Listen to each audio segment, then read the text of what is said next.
Take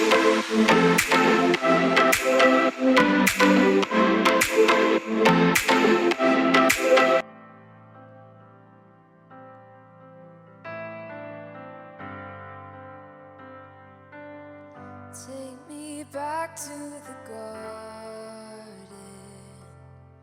Lead me back to the moment I heard your voice. Take me back to communion. Lead me back to the moment I saw your face.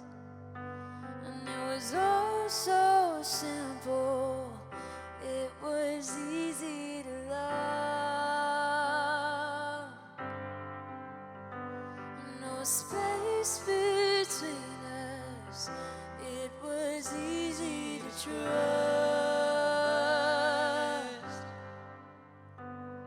'Cause you are closer, closer than my skin. You are in the air I'm breathing in. Here's where the dead things come back to living. I feel my heart beating again. Feels so good to know you are my friend. You are my friend. You are my friend. Take us back to the beginning, Jesus. Yeah. And this is the garden.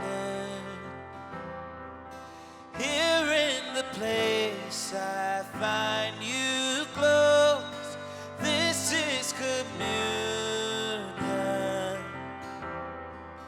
Here in the place I'm fully known. And it was all so simple. You're so easy to love.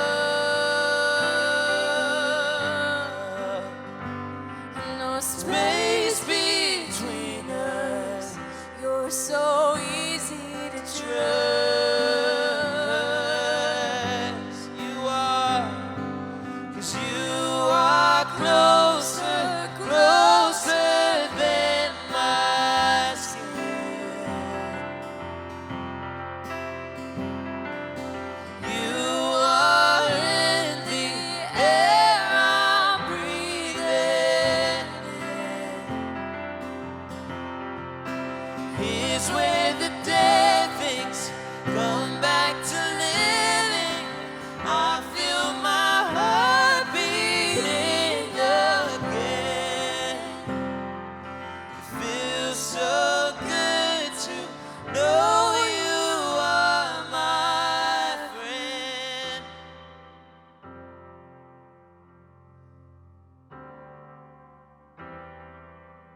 Such a friend. Ooh.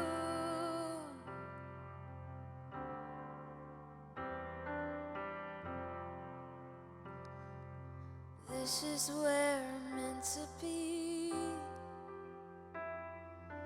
Me and you and me. And I don't have to prove a thing. You've already approved of me. This is where I'm meant to be. Me and you and me. And I don't have to prove a thing. 'Cause you've already approved of me.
feels so good to know you are my friend.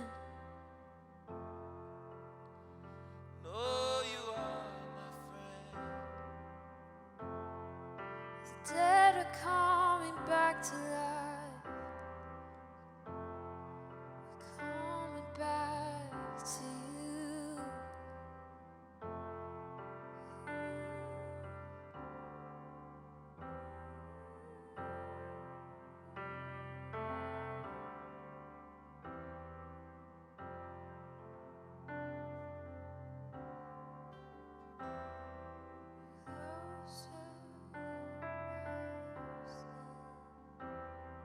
Here's where the dead.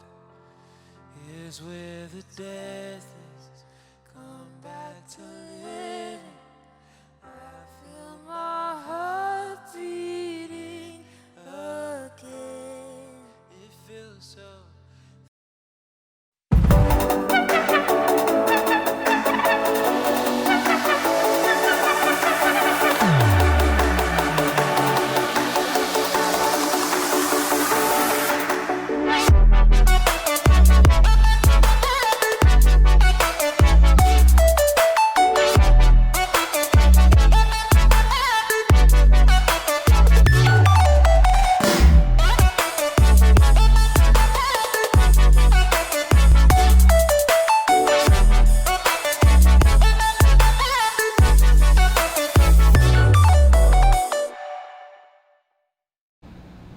Yo, what's up, Crossroads students? Welcome back to week 2 of Let's Talk About It. Wait, first off, look where I'm at right now. Dude, it feels so good to be inside of this building, but the only thing that's missing is you. Here's what I need you to do. Before we jump into the message, I need you to mark your calendars for July the 22nd and July the 24th for our Catch a Vibe experience. You have 2 chances to be a part of the Catch a Vibe experience on July the 22nd and July the 24th. Stay tuned, stay close so you can get more information about it. But now we're getting ready to jump into week 2 of our message called Let's Talk About It. And today we're going to look at what to do when you don't know what to do. Week 2. So sit back, and after the message, I will be back. I'm out. So, when you don't know how to do something, how to fix something, or how something works, what do? Ask a teacher? Ask your parents? Ask your friends? Ask someone you really know and trust? No! You go to the internet and ask some randos. But I'm not talking about creeps here, I hope. No, I mean the people of the internet! You know, those people who make how-to videos. Because chances are, if you're trying to figure out something, someone on the internet has already figured it out for you. Things like, how do I unsend a text? No. How do I do a winged eyeliner? How do I get rid of the zit by Friday night? How do I get out of gym class? How do I screen cap Snapchat without getting caught? They'll never know. But then there are things in life that don't have an easy fix, that don't have a simple solution, that don't have a how-to video. Things like what to do when you have problems with family, or when it seems like you have no control in your life, or what to do when someone has done something to you. I mean, clearly, they gotta go. The truth is, there's a lot of life that doesn't have a solution you can just find online. So how do you know what to do when you don't know what to do?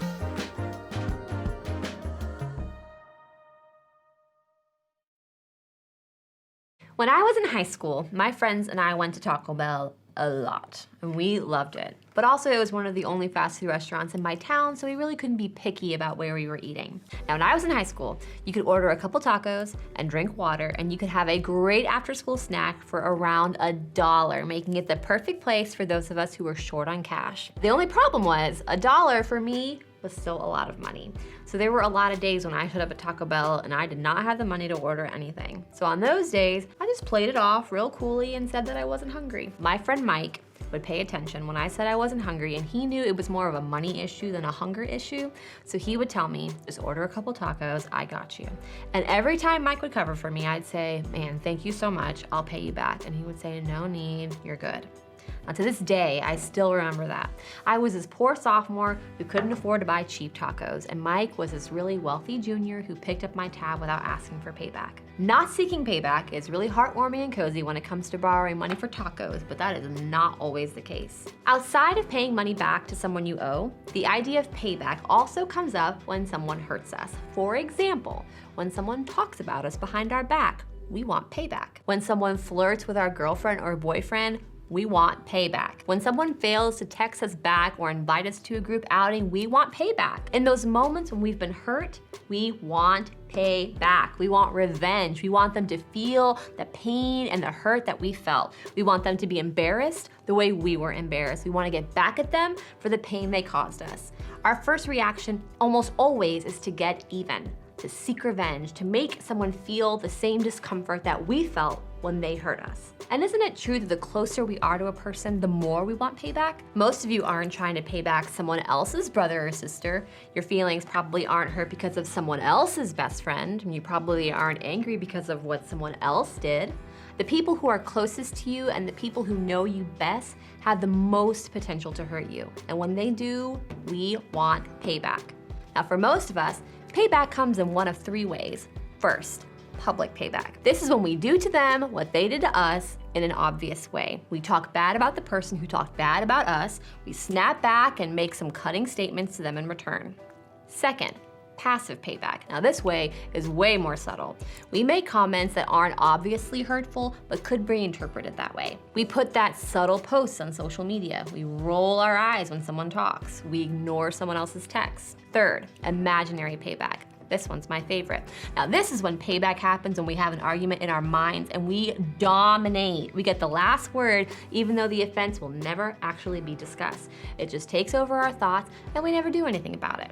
And what's amazing is that sometimes we do have the opportunity for payback. And if not payback, then at least the chance to celebrate when things fall apart for the person who hurt us. Like when someone who hurts us messes up and now we are loaded up with ammunition to kick them while they're down. Or when our ex who broke up with us for someone else then gets dumped. Or when our mom snaps at us and hurts our feelings and now she's crying and apologizing and it is just the perfect setup for us to put an exclamation mark on her regret. In those moments, it feels like karma, doesn't it? I mean, karma just means that you'll get what's coming to you, whether that's good or bad. And that is exactly the sort of situation that Joseph found himself in as we wrap up our story. Now, in this series, we have been journeying through the life of Joseph, whose story is found in the book of Genesis. And his story is a wild one. I mean, early in this series, we talked about how Joseph knew he was his dad's favorite and then rubbed it in his brothers' faces. Joseph also has a dream where he was in charge of the whole family and then he tells his older brothers about it, which only made matters worse, like, not cool, Joe. So Joseph's brothers plot to kill him, which seems like a slight overreaction, but like, I wasn't there. Instead, they see a group of travelers traveling through the town and they decide to make a little money by selling Joseph as a slave. The rest of the series has covered Joseph as a slave in Egypt, Joseph as a slave in a prison in Egypt, and Joseph as the man who interpreted the dreams of Pharaoh, who was the ruler of Egypt. Now Joseph is eventually placed in charge of all of Egypt. He is the second in command to Pharaoh, and that is not a bad outcome for a kid who was sold into slavery by his own brothers. But then there's a plot twist.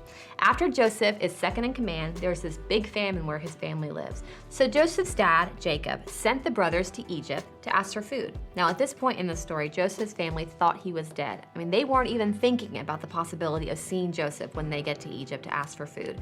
When they arrive in Egypt and see Joseph, not knowing that it's Joseph, a huge drama unfolds. And you can read some of these interactions between Joseph and his brothers in Genesis 42 through 50. And trust me, you do not want to miss it. I mean, reading through the back and forth, knowing the backstory, it's like watching a movie. All right, so let's pick up in Genesis 45. Then Joseph could no longer control himself before all his attendants, and he cried out, "Have everyone leave my presence." So there was no one with Joseph when he made himself known to his brothers, and he wept so loudly that the Egyptians heard him, and Pharaoh's household heard about it. And Joseph said to his brothers, "I am Joseph, is my father still living?" But his brothers were not able to answer him because they were terrified at his presence. Then Joseph said to his brothers, "Come close to me." When they had done so, he said, "I am your brother Joseph, the one you sold into Egypt. And now do not be distressed and do not be angry with yourselves for selling me here, because it was to save lives that God sent me ahead of you. For 2 years now there has been famine in the land, and for the next 5 years there will be no plowing and reaping. But God sent me ahead of you to preserve for you a remnant on earth and to save your lives by a great deliverance. Now there's only one reason Joseph could have responded the way he did. He didn't try to get payback because he had already let go of the idea of revenge. He had already done the hard work of forgiveness. How do we know that? Because Joseph could look in the eyes of the ones who had caused him the most grief, and he could see beyond his own hurt.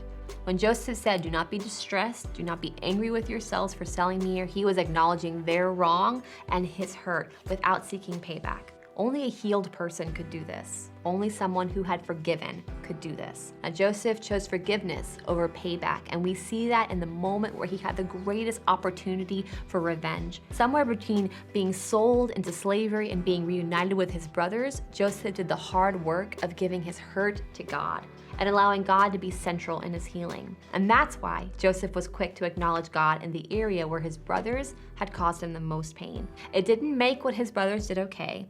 It didn't make Joseph's pain any less. It just took the real pain and the real hurt and no longer put them at center stage. It put God there instead. And that made forgiveness possible.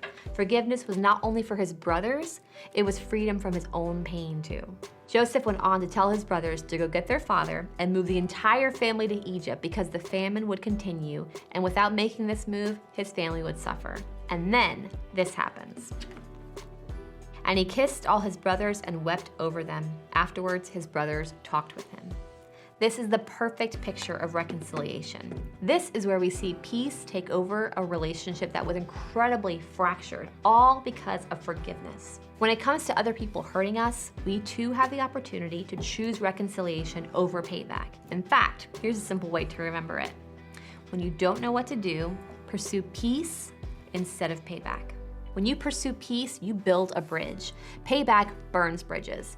In other words, you can fight to win, to be right, to get even, to make a point, or you can fight for the relationship, but you cannot do both. When you pursue peace, you fight for the relationship. Joseph preserved his relationship with all of his brothers because he chose peace, and he was only able to do that because he fought for forgiveness, and he was only able to forgive with the help of God. Now, Joseph didn't have a superpower that allowed him to do all of this. He just had determination to do the work that peace requires, which means that you and I can do this too. When you pursue peace, you lay down your right to get payback. You let go of revenge. You say goodbye to your desire to get even. Instead, you choose the path of forgiveness. You choose God's story of reconciliation instead of your own story of payback and revenge. Now, this is way easier said than done, and something that you may have to work at every day, but the ultimate benefit is for you. You not only have peace in the relationship, you have peace within you. Now, when Joseph encountered situations where he didn't know what to do, he trusted that God had a much bigger story in mind. I believe that Joseph knew that peace was better than payback. Even though Joseph had no clue whether he would ever see his brothers in person again, when he did, he was ready because he had done the work of forgiveness in his own heart. He had given his hurts over to God. So as you head out, think about what you have the power to do when it comes to pursuing peace. What do you need to decide in your heart? Who do you need to forgive? What offense do you need to bring to God? He can do incredible things with your fractured story. It starts with you and I choosing to forgive so that we can pursue peace instead of payback.